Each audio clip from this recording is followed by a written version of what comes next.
sur le front climatique, le podcast de l'Observatoire Défense et Climat. We're very pleased to welcome today in this episode of the podcast Matt McDonald. Matt, you're a leading figure in the field of environmental security. You're a professor at the University of Brisbane, and you've been researching on these topics for long. 15 years, I would say? 20. Almost 20, yeah, I'm not surprised. Your latest book, Ecological Security, came out with Cambridge University Press in 2021. And one of the key arguments you make in the book is that when we discuss about ecological security, we should discuss about whose security it is, and that we should ask ourselves, is it about the security of traditional institutions, or is it about the security of ecosystems, or about the security of the human beings? Can you elaborate a little bit on the key argument of the book? Sure, and thanks so much for having me, François. It's a pleasure.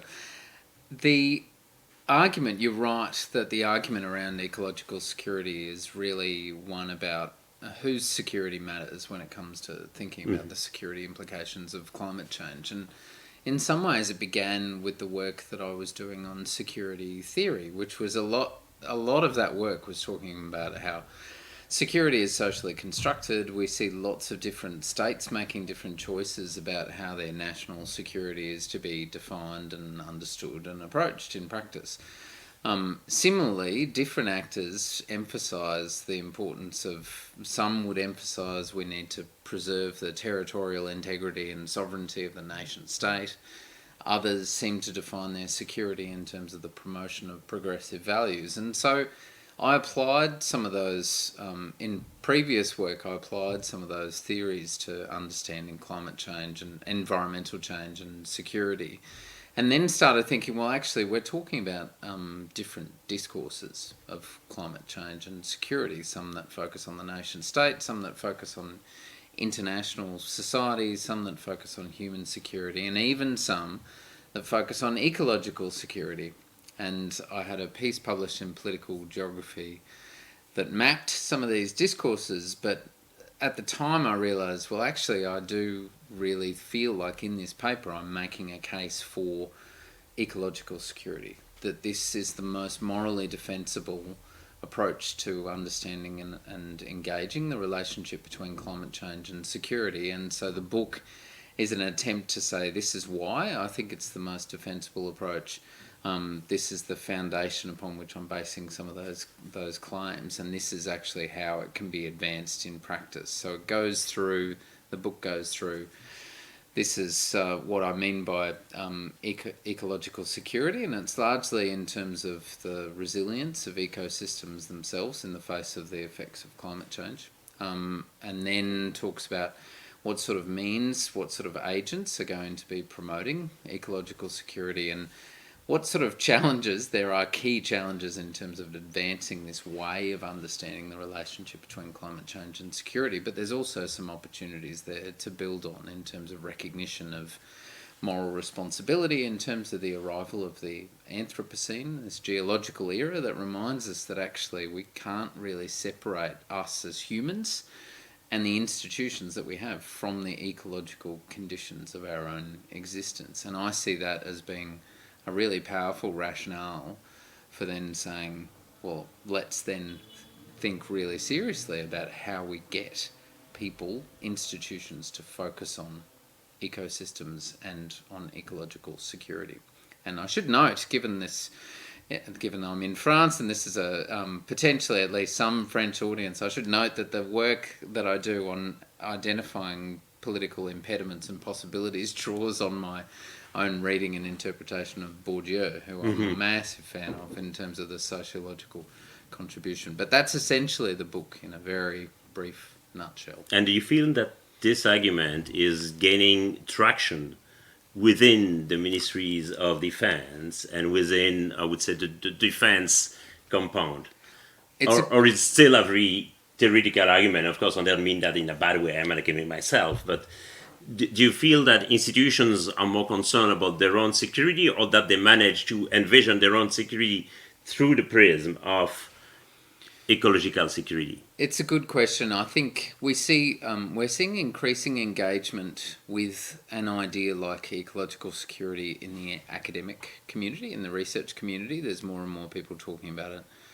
More and more think tanks, including the Centre for Climate and Security, has got an initiative around ecological security, which has been really promising to see. And even, the UNDP's Human Development sort of intervention last year actually talked about this climate change as a fundamental threat that we need to think in terms of ecosystems, not just human welfare. But when it comes to nation states and those institutions, yes, there's probably more engagement than we've seen in the past in terms of the number of states that are accepting climate change as an issue and we need to do something about it as a security issue. We've seen increasing levels of discussion at the UN Security Council, but those have largely been discussions that have pushed on here's how it challenges national security in terms of state, in terms of military estates, in terms of operations, in terms of natural disasters, in terms of exposure of military to the effects of climate change. At the national level, at best, we've seen engagement in the Security Council with questions of how it might contribute to instability, potentially conflict, potentially large-scale population movements in different parts of the world, and what role there might be for the UN in thinking, how do we ensure peacekeeping operations are aware of some of the climate dimensions to those operations. At times they've pushed even further, and some states have said, look, this is about our identity in promoting human security. But we're a way away, I think, realistically, from states generally, and certainly militaries, from saying, actually, we orient our concerns fundamentally towards the resilience of ecosystems themselves. I think, actually, we're at the point still where we should view it as progress, that institutions are more likely than they were in the past to essentially acknowledge that climate change is a problem, that it's human-induced, and that it will have profound security effects, even if they're still largely focused on the preservation and protection of key institutions. Historically speaking, I guess it's fair to say that typically environmental NGOs and organizations seeking to protect ecosystems were rather seeing the military as a foe, as one of the key responsible for the destruction of the ecosystems. We were discussing about the carbon footprint of the military and of military operations.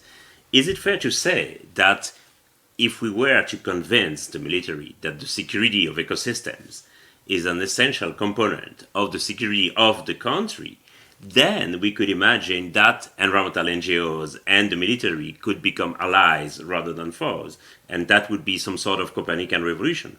I think so. I think that's exactly where we need to get to, where we get those who are deeply concerned about the immediate effects of climate change just at an existential level, from the perspective of civil society groups, broader population, and yes, NGOs, aligning with militaries that are also should be increasingly concerned. I mean, if there are parallels between your country, France, and mine in Australia, it's that we have had to deal with the effects of natural disasters, really significant ongoing now, of course, with fires in France. We've had some catastrophic bushfires and floods in Australia in the last few years. So those types of things should be inculcating more of a sense of, actually, we need to throw whatever resources that we have available at the state level, and the military have massive levels of resource that they can bring to bear in terms of responding to natural disasters, but also doing their part in reducing emissions and minimising the possibility of these things happening. There needs to be that alignment over time, and there's some promise in the way in which states are beginning to recognise a role to play. If anything, I think some critics in the NGO community, or indeed some of my academic colleagues, who wholly dismiss any discussion of climate change in the military as being the militarisation of climate change or a way of securing resources, I'm increasingly convinced that that's a really limiting and problematic way of viewing the military's engagement. I think actually the military needs to be a central part of this conversation. And what's interesting in Australia is that, if I'm not mistaken, there was recently a change in the military doctrine when it came to the deployment of the reserve officers. Apparently, they used to be deployed only in external operations, but now, given the magnitude of the bushfires in Australia, they can now intervene as well within the boundaries of Australia to address disasters. Certainly, in the Australian context, the call-up of reservists was unprecedented in response to to natural disaster. Before that, active service personnel had played a role, for example, in floods in my own hometown of Brisbane in 2011, but are often called in in response to pleas by states. So in some ways, we are seeing an increasing recognition that the military can play this significant role, but in a country like Australia, to be critical of my home country, we had recommendations from a committee investigation in 2017-18 that were making a really strong case for this is why Australia needs permanent firefighting capability at the national level. And one of the reasons we have to end up calling on the military is that actually we haven't taken seriously the scale of the environmental emergencies we're facing in the context of climate change. So it is this double-edged sword where the military is playing more of a role, but in part because the government doesn't have many other resources to deploy domestically because they just haven't invested as much time and effort and money as they should. Interesting. Because we're recording this interview in the middle of a heat wave in France with forest fires all around the country, and obviously firefighters are the first respondents. But so far, the army has not intervened in addressing these fires, and they probably don't have the capacity to fight fires. And perhaps this is something that will come in the near future, and this is also the reason why the experience of Australia is, of course, interesting, with many people saying, well, we're now becoming like Australia or like California, that is, in regions that are usually affected by forest fires.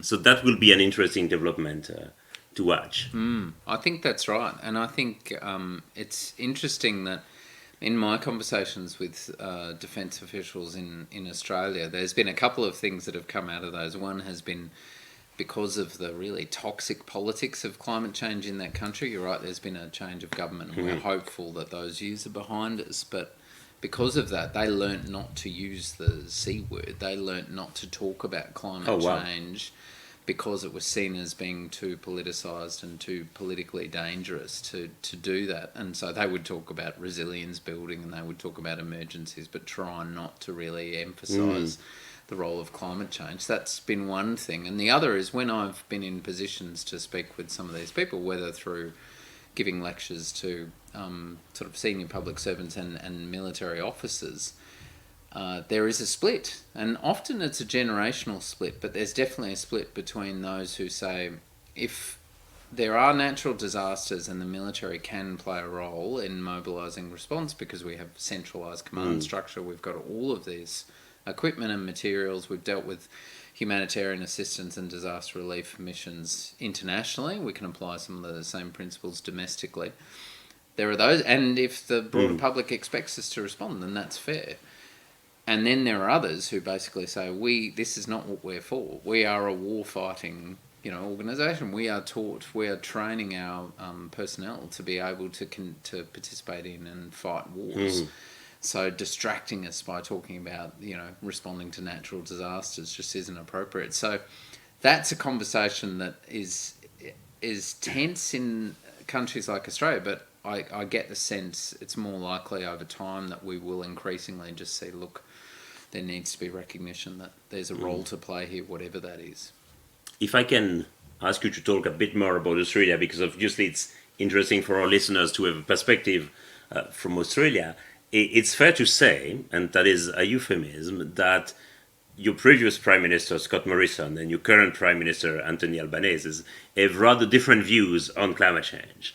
And climate change has long been part of the electoral campaigns and has been an electoral and political issue in Australia for quite a while.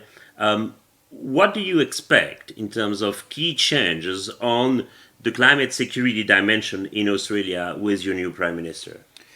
So when it comes to, I have to be careful not to be too critical of the previous government, but the Conservative government in Australia on climate change was an international disgrace, really, in terms of just how much it was behind where it should have been in terms of commitments to emissions reduction, in terms of support for the type of aid programs for the Green Climate Fund that others were investing in at so many different levels. And the Pacific nations, our Pacific neighbours, were saying this is the issue we care the most about. At the same time, Australia was saying we really want to engage the Pacific, but they seem to be opposed to us. So those things were pushing in opposite directions. I think, to be honest, I think this government is in the new government is in a very strong position just because they're not the old government. I get the sense from early international summits that they've been to, they've essentially been turning up saying, hello, we're not the Conservative government. So you're saying that basically they cannot be worse. That's right. I think that's absolutely true. True. And they have made a more significant emissions reduction commitment. And it may be that over time, I think they're a bit careful. They were careful about making themselves a small target because there was a perception that the previous election, the Labor Party had pushed too hard on climate change as an issue and that there had been a scare campaign in response. I think the Albanese government was careful about its election commitments in this sense and just wanted to be better than the Conservative government. But I think climate and security is a space where we've already seen the government call for an assessment from one of its security agencies, the Office of National Assessment, to develop a systematic analysis of the potential challenges that climate change poses in terms of Australian national security. I think a lot of those limitations that were perceived to be in place around don't talk about climate security or don't talk about climate change if you're in defence, I think that will change as well. And I think over time, when we think of Australia's contribution to the problem, I think one of the big things will be just essentially the limitation of the scale of subsidies to the fossil fuel sector that was keeping it afloat in Australia. That was, at one level, one of the best things the new government could do would be to say, well, let's actually let market forces function rather than subsidise this the fossil fuel sector that has no real future. Let's not invest Australian taxpayer money in stranded assets and in exports that are contributing to this global problem. So that's a bit of a rant, I know, but I think it's more promising, definitely. And would you say that it's also a matter of economic security, and that in a way the reliance on the fossil fuel industry is a liability for Australia's economic future? Without question. And it's been harder and harder. So in Australia, there was always this really prominent narrative that it was either environmental preservation on the one hand or jobs in the economy on the other. That was always a difficult one to sustain in the long term, but it's just been getting harder and harder as all market signals are pushing towards renewable energies, for example, and away from fossil fuels. Every time a new country makes a commitment to emissions reduction targets or net zero emissions by 2050, 2060, it just puts more pressure on the future of the fossil fuel sector. So I think the argument was always a difficult one to make, but increasingly on economic grounds, just impossible to make the case that actually Australia economically relies on fossil fuel exports, because that continued investment in that sector is only going to be doomed. We all know that, even aside from the ways in which it contributes to catastrophic climate change, which we're probably experiencing in countries like France at the moment. And what about the relationship with the Pacific neighbours? When he was the Shadow Minister for the Environment, Anthony Albanese wrote up, I found an interesting policy paper called Our Adjoining Neighbours, where he advocated for the creation of a new visa, a new Australian visa for people displaced as a result of climate change in the Pacific Islands. And obviously the issue of climate and security, it becomes a matter of survival for the Pacific Islanders. How do you think that he will approach that? Can we, for example, expect that he will implement his own idea of a visa for those displaced by climate change. That would be some kind of world's first. Yes, it's an excellent question. I think it's certainly, as I'm sure you're aware, it's a lot easier to make some of those types of arguments from opposition than it is in government. And New Zealand, in some ways, has been much more developed in recent years on this question of how to think about displacement in the region. At the most recent Pacific Islands Forum meeting, the Australian government's position was to align with Pacific Island states on the idea that there is a climate emergency and that we'll need to do something about it. And there's an ongoing commitment to assistance when it comes to potential displacement, but it's such a politically challenging question, displacement, because there's always a perception that talking about displacement in this way suggests that people in the region don't have agency to adapt to changing circumstances, or they can't solve some of these challenges and problems within the region itself. And I know there have been moves within the region to try to think about, well, how can we think about movement from islands like Kiribati or Tuvalu to Fiji or to other countries that might be more able to sustain those populations over time. So I think we're a very, very long way from anything that looks like a specific visa system or certainly anything approaching refugee status for people who are displaced by climate change. But on the broader issue of relations with the Pacific, I think the latest Pacific Island Forum really did just demonstrate that Australia was back behind those countries on the question of climate change, and so that's been a really promising development and opens up the possibility of much deeper and much more constructive relations with those countries. That's promising. Yeah. You're in Europe at the moment to conduct a comparative research project. Can you tell us a bit more about that? Sure. So I was successful getting funding from the Australian Research Council for a project that looks at comparative approaches to climate change and security. So essentially, building at some level on some of the theoretical work that I was talking about on security and the idea that there are choices made about whose security matters and how to prioritise different responses. I could see intuitively that there was no sort of blanket approach to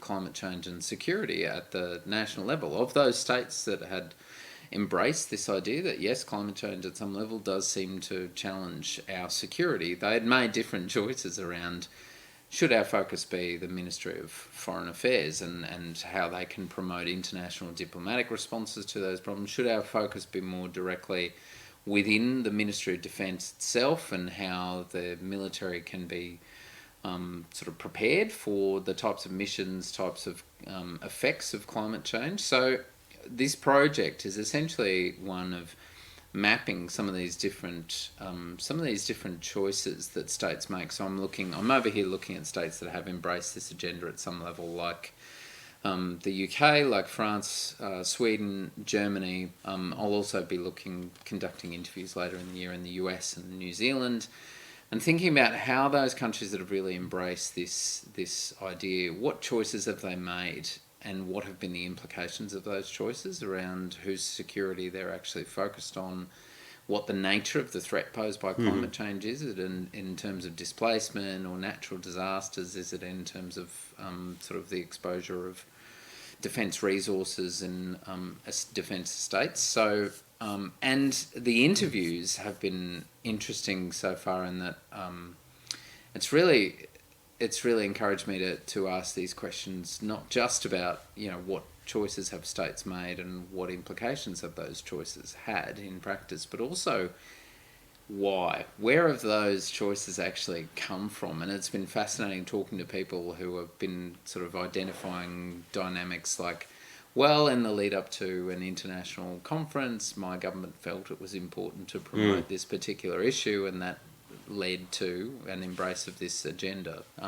Or people talking about the role of individuals who really promoted this issue. And sometimes it's about states that are really desperately trying to promote international climate action from others and think, well, actually, maybe this is just another avenue to do this through the Security Council, for example.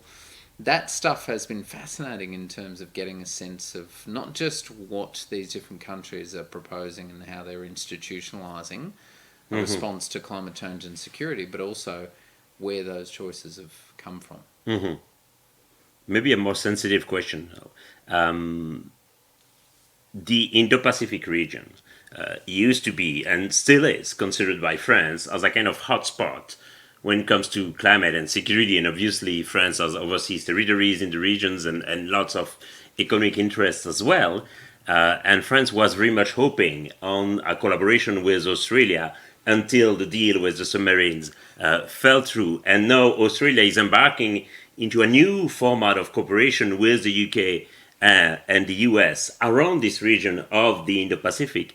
How do you think that this will play out in the future? Do you imagine that there will be some kind of rivalry? Do you imagine that climate and security could become a kind of conflicting issue between these different alliances? I do feel like, as an Australian, apologising for the way that was handled at the diplomatic level, that particular submarine contract cancellation process, which obviously wasn't... Well, they've agreed on the penalties now. So. Yes, so it would seem. But look, I think the possibility that this will create sort of any fundamental tension between Australia and France, I think the relationship is probably... I think there's two things. One, the relationship is historical and significant and deep, and I think that will help with a lot of the fallout. And two, I think actually the change of government, while this might have been a choice you could imagine either government making in the first instance, certainly the way it was made, and the general predilection, I would say, towards working with fellow Anglosphere countries is more likely to happen on the conservative side of politics. So at some level, the current government can essentially say, look, that was a different context, that was a different government. Yes, we're committed now to going ahead with this new contract, but it needn't be an irrevocable split in that relationship. I think the more fundamental issue is, as a state that has interests in the region, and indeed territories in the region like France does, and in the Pacific in particular, and given Australia's interest in the Pacific, there is going to need to be cooperation. And it's interesting that this, I think, is one of the next steps when it comes to climate change and security, not just the challenge of different states institutionalising effective responses within the defence sector to the challenges of climate change, but questions around interoperability as well, questions around, how do different militaries potentially work together to address some of the effects we're going to see. And it's promising then to see this come up in NATO more recently, that there might be more of a sense of this is a big challenge. I would think it's more likely than not that we'll see increasing cooperation between countries like Australia and France on this issue over time. But you're absolutely right that the manner in which that submarine contract was communicated to the French government was deeply problematic, and I would say diplomatically embarrassing. Well, that certainly was a bit resented, so to say in France. But clearly, what is most important, I think, besides the submarine issue, is the future of cooperation in the Indo-Pacific region, and thus your perspective is kind of reassuring in that way. Well, this brings us to an end. Thanks a lot, Matt, for sparing a bit of your time with us. I think this is a perspective that will be really welcomed by our listeners. And for those of you listening, we'll see, or rather we'll hear each other in the next episode of the podcast. Thanks again, Matt. Thank you so much for having me. Allez plus loin sur www.défenseclimat.fr. Ce podcast, développé par l'IRIS, a été rendu possible grâce au soutien financier de la Direction générale des relations internationales et de la stratégie du ministère des Armées.